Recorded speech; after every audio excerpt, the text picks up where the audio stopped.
Leamos. Palavra do Senhor que veio a Jeremias dizendo: Dispõe-te e desce à casa do oleiro, e lá ouvirás as minhas palavras. Desci à casa do oleiro, e eis que ele estava entregue à sua obra sobre as rodas. Como o vaso que o oleiro fazia de barro, que se estragou na mão, tornou a fazer dele outro vaso, segundo bem lhe pareceu. Então veio a minha palavra do Senhor: não podereis eu fazer de vós como fez este oleiro, ó casa de Israel, diz o Senhor. Eis que, como barro na mão do oleiro, assim sois vós na minha mão, ó casa de Israel. Amém. Irmãos, nos anos de 1994, 95, eu trabalhei ali na cerâmica de João. Acho que muitos aqui conheceram, né? Até o galpão lá na cerâmica. E lá fabricava telha e tijolo.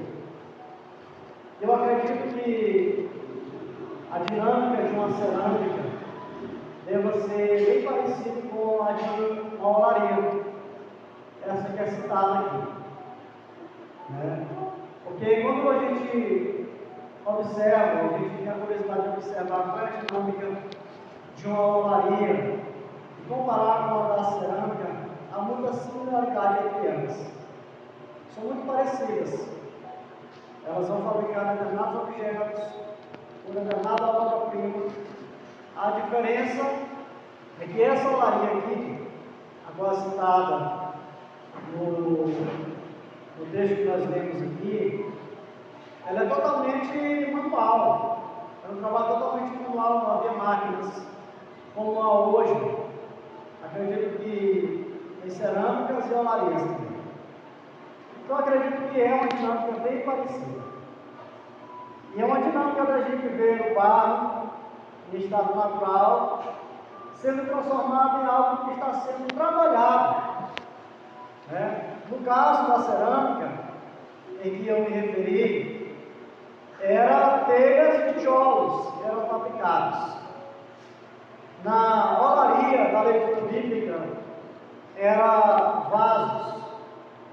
E nos diz aqui o texto que na roda do oleiro havia alguns elementos, né, que não podem faltar.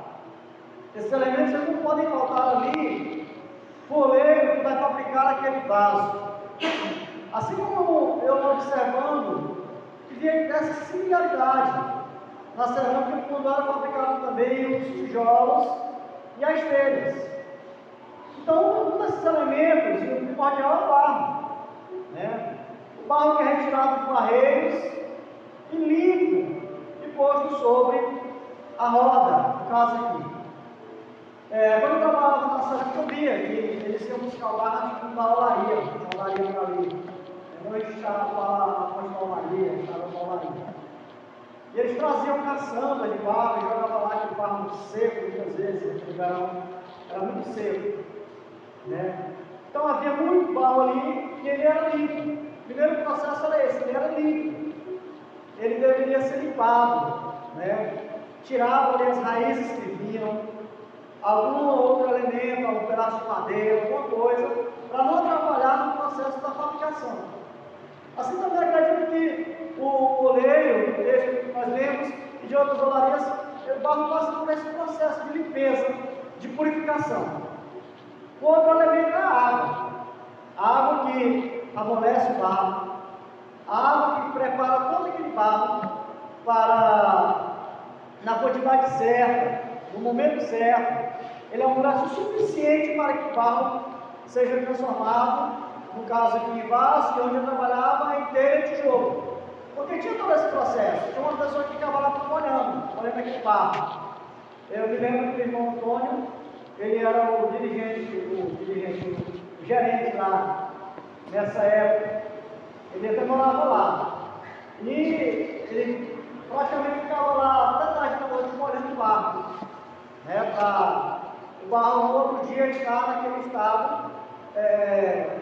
ali o estado ideal para o manuseio, para a fabricação daquele tijolo. Não podia virar nem duro demais e nem mole demais, dava problema. Então, quando esquecer a mangueira ligada que molhava demais, o barro estava muito mole e ia fazer outro tipo de serviço, porque não prestava. Ou quando era no inverno, que molhava muito, chovia bastante, molhava demais também, era assim. Então, esses elementos, a água, o barro, a água não faltavam.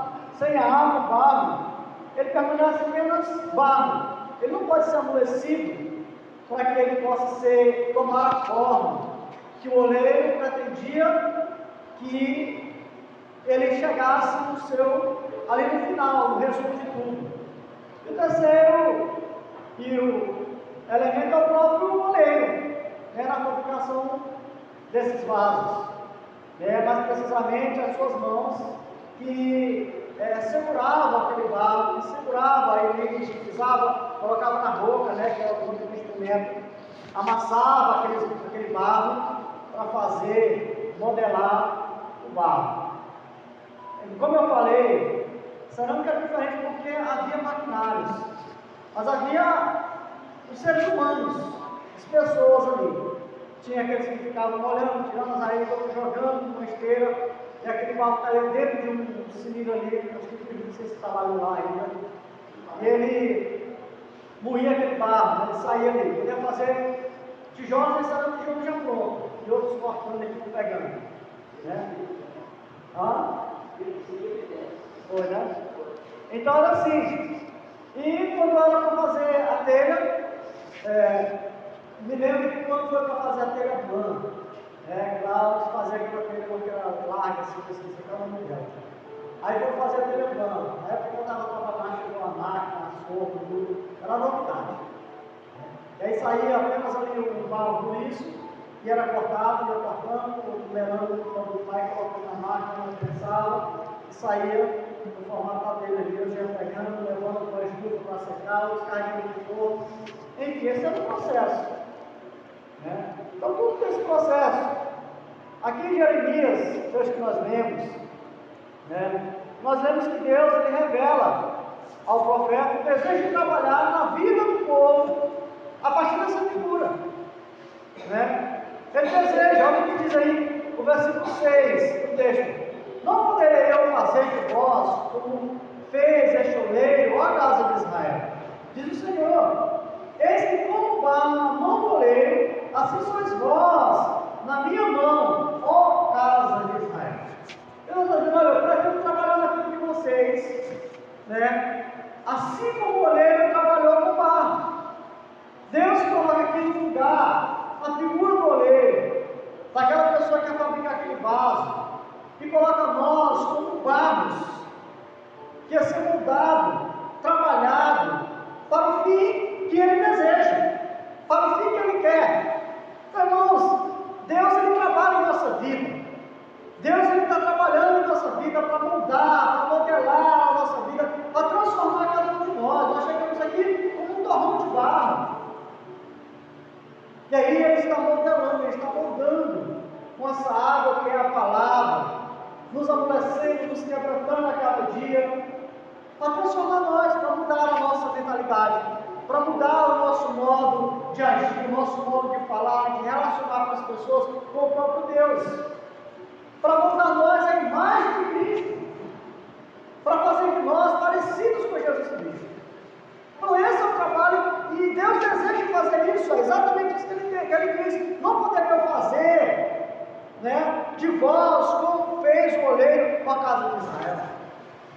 É uma mensagem, uma palavra à nação de Israel, mas é uma palavra para nós, é uma palavra atual para a igreja. Deus, irmãos, deseja trabalhar, e Ele trabalha na vida de cada um de nós para nos moldar, nos modelar, nos colocar no formato, assim como Ele quer, para cumprir o fim que Ele deseja na vida de cada um de nós. Isaías, no capítulo 64, diz: desde os tempos antigos ninguém ouviu, nenhum ouvido percebeu, olho nenhum viu outro Deus além de ti, que trabalha para aqueles que Ele espera. E é claro que o texto se refere a Deus trabalhando para o povo de Israel, para o seu povo, livrando, providenciando. Mas mostra que Deus, Ele trabalha em nossa vida.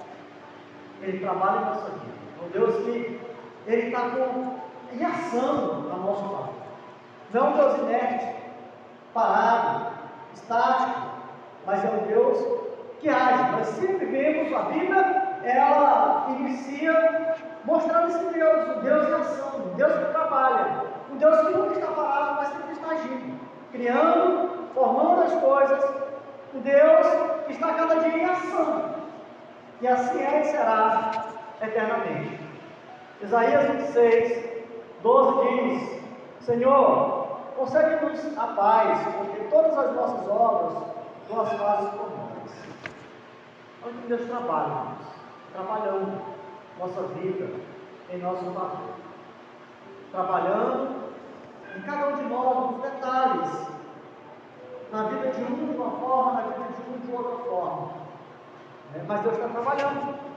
Gálatas 2,8 diz: pois Deus, que operou por meio da mão de Pedro, como apóstolo, aos circuncisos, também operou por meio intermédio para os gentios. Paulo falando, Deus trabalhou por meio de Pedro, para mudar a vida do povo de Israel, das pessoas dos circuncisos, ou melhor, dos circuncisos, daquelas pessoas que faziam parte da nação de Israel, que viviam sob a lei, e aí ele diz: mas eu também, Deus operou por intermédio de mim, para os gentios, para aqueles que não faziam parte da aliança abrâmica. Deus trabalhou com o mim, então Deus trabalha na vida de um, vai trabalhar na vida de um, usando essa pessoa como instrumento, e esse é o nosso Deus, que sempre vai trabalhar em prol do seu reino, da sua igreja e dos seus filhos de forma individual. É esse Deus que nós servimos, é esse Deus, irmãos, que está presente entre nós, é o qual nós vivemos para a sua glória.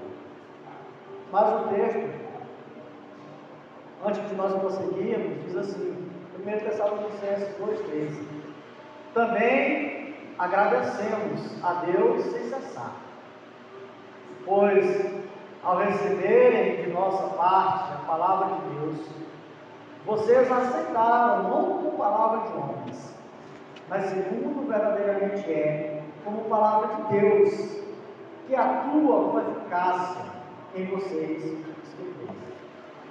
Palavra de Deus atuando. E esse atuar é chamar, regenerar, converter a pessoa, é colocar ele no caminho, é ensinar essa pessoa como andar nesse caminho, é moldando o caráter de cada um. Então, irmãos, é assim que Deus age. Jeremias, irmãos, ele viveu cerca de 600 anos antes de Cristo. E foi um profeta de Deus que viveu uma época muito difícil, de grande idolatria à nação de Israel. O povo havia distanciado do Senhor, estava muito longe do Senhor, seguindo caminhos de idolatria, seguindo caminhos de corrupção e de imoralidade. E Deus, ele pesou a mão sobre o povo para que houvesse arrependimento. E no mesmo movimento de pesar a mão para que esse povo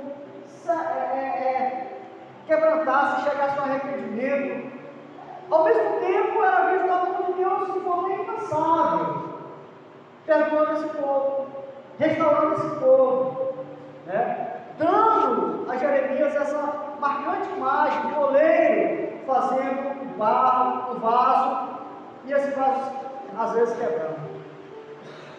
Então, irmãos, Jeremias viveu nesse tempo e Deus usou essa imagem para demonstrar isso. Deus muitas vezes permitia que a oração chegasse ali a nação, ao povo, para provocar aquele povo ao arrependimento.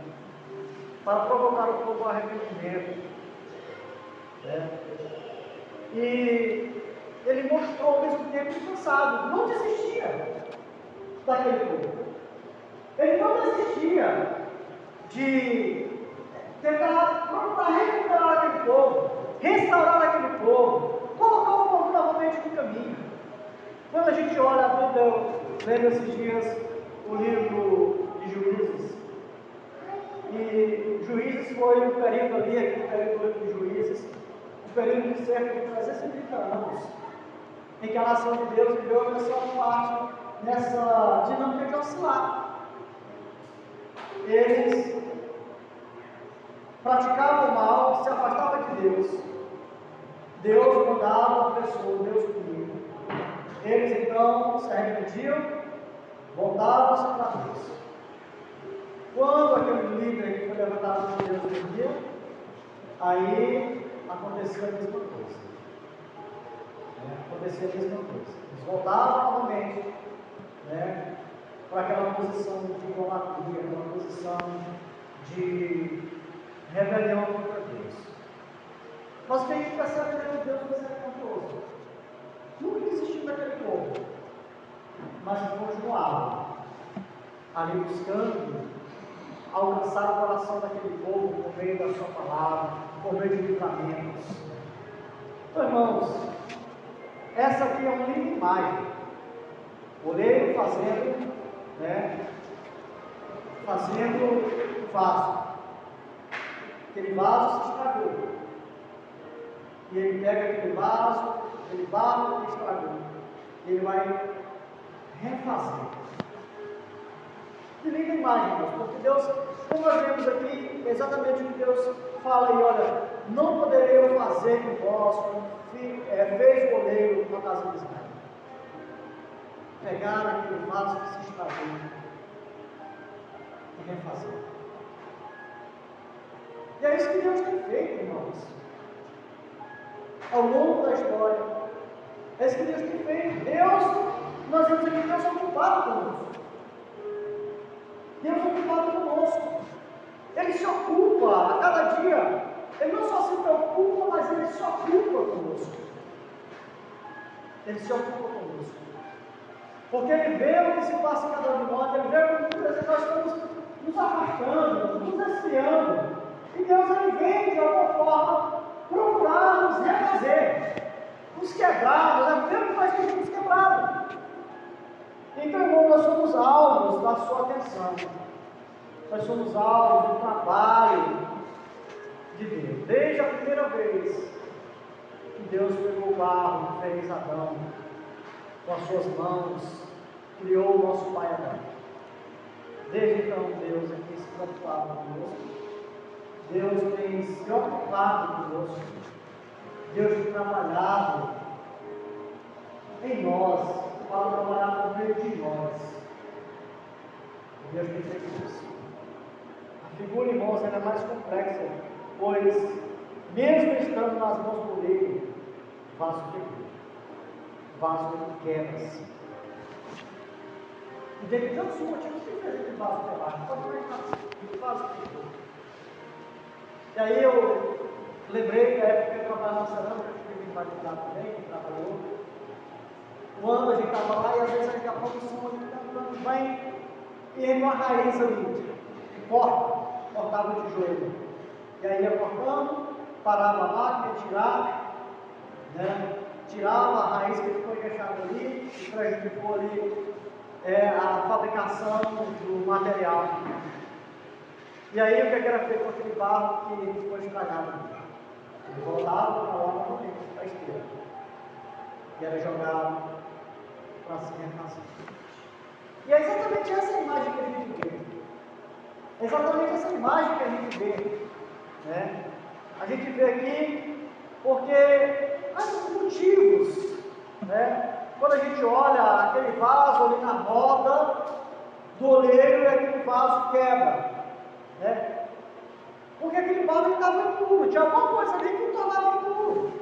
Assim como o barro lá da cerâmica que eu e o Divino trabalhamos, era uma raiz, era uma pedra, era um barro, um torrão de barro que não secou, ficou ali no meio, não amoleceu, ficou duro, era um pedaço de madeira ou qualquer outra coisa. Mesmo depois, irmãos, aqui a gente vê a imagem, mesmo depois de nós sermos escolhidos por Deus, nós somos escolhidos. mesmo que nós sermos limpos, lavados no sangue do Cordeiro, tratados, nós ainda carregamos impureza. E essa é a razão porque muitas vezes nós nos quebramos. As impurezas quebramos. A maldade está em nosso coração. O pecado que ainda reside em mim e você, em nosso coração. Nós somos escolhidos por Deus, nós somos chamados por Deus, nós somos limpos por Deus, lavados, purificados no sangue do Cordeiro. Está falando que diante de Deus somos salvos, mas ainda reside em nós a impureza da nossa natureza humana caída. E são essas impurezas que muitas vezes, irmãos, ela nos quebra. E é necessário que Deus se ocupe conosco.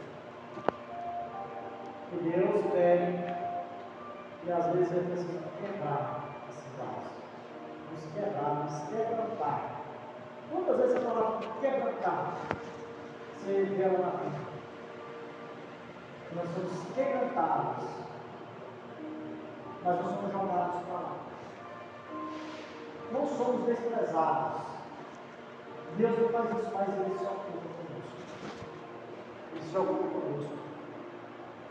Então, isso, irmãos, essas impurezas que nós mostra a força do pecado, que tende a corroer, que tende a arruinar, degradar, né, a nossa vida. Aí levanta-se uma pergunta, né, quais são essas impurezas da nossa vida, né, que precisam ser urgentemente identificadas, tratadas e deixadas? Quais são? Nós podemos refletir sobre isso. Nós podemos pensar, o que ele está fazendo porque talvez eu esteja frio, morto, algo assim? O que faz com que eu esteja tendo uma vibração em adorar a Deus, servir a Deus? Talvez uma adoração grande. O que está fazendo porque eu tenho o desejo de ler, meditar a palavra de Deus, as coisas de Deus, ou de amar o meu próximo, de me importar com o meu próximo, com o reino de Deus?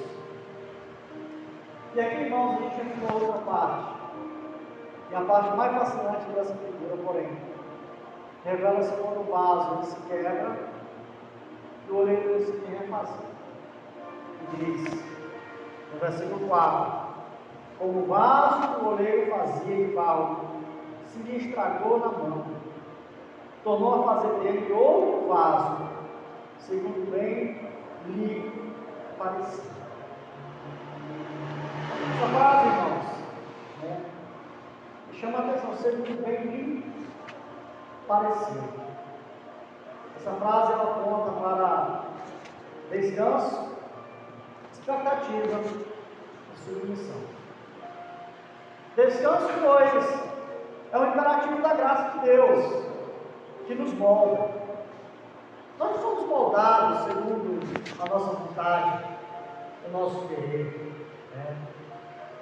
É a graça de Deus nos moldando. É Deus não desistindo de nós. É Deus insistindo em nós. É Deus, que faz de nós um caso de honra. É esse imperativo da graça de Deus de não desistir, de continuar funcionando, mesmo se nós merecemos, pecando às vezes, demonstrando, aflorando, em prática, esse pecado que habita em nós. E Deus não desistiu de nós. Um dos textos, os episódios comoventes da Bíblia que a gente olha assim, e a gente percebe esse amor gracioso de Deus, a graça de Deus de nos pegar, nos refazer, nos moldar, não desistir de nós, mas nos tornar um vaso de honra. É o caso do apóstolo Pedro. que nega Jesus 3 vezes, fala palavrões, intempéries contra Jesus, desiste da missão de ser pescador de homem, volta à velha vida. E Jesus vai lá no corpo dele, chama ele à parte, trata dele, como se Jesus pegasse ele, quebra ele e refaz. Está refazendo um homem diferente, um formato diferente, totalmente tirando aquelas impurezas da formação de Pedro. E Pedro então se tornando, sendo um homem totalmente diferente a partir daquele momento. O servo de Deus ficava que de fato agora ele estava ali disposto a entregar a sua vida por causa do Evangelho, e fez isso. E eles diziam: olha, se você jogou minha vida por causa disso, para te matar, tem que me matar junto contigo. E quando chega o momento da misericórdia, se acovarda. E aí a gente vê um Pedro totalmente diferente quando a gente folheia as páginas do livro de Atos. O Pedro corajoso, o Pedro que não era apenas teórico, mas prático, que não tinha apenas teoria, mas um Pedro que era prático. Então, irmãos, nós estamos em 2 mãos. Nós estamos em 2 mãos. E como eu falei, isso é descanso para nós. Porque nós temos um Deus que nos conhece, que sabe que nós somos pecadores. Porque nós somos chamados para viver a vida reta diante do Senhor.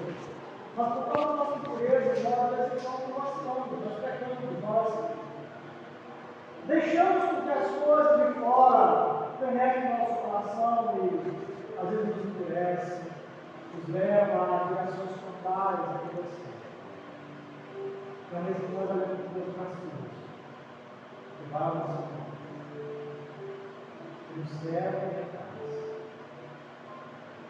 Como bem e amor, como bem lhe parece, né? Segundo bem lhe parece, segundo a sua vontade, o seu querido, o seu desejo. E há uma expectativa, pois revela, irmãos, que Deus tem um plano. Deus tem um plano, um desejo definido para cada um dos seus filhos.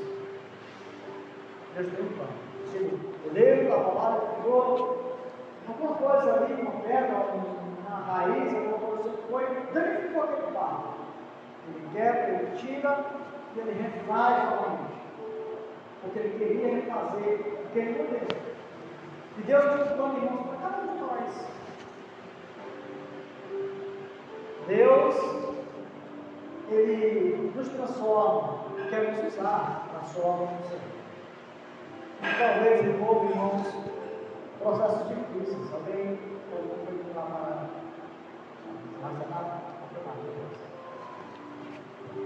isso envolve o que, irmãos?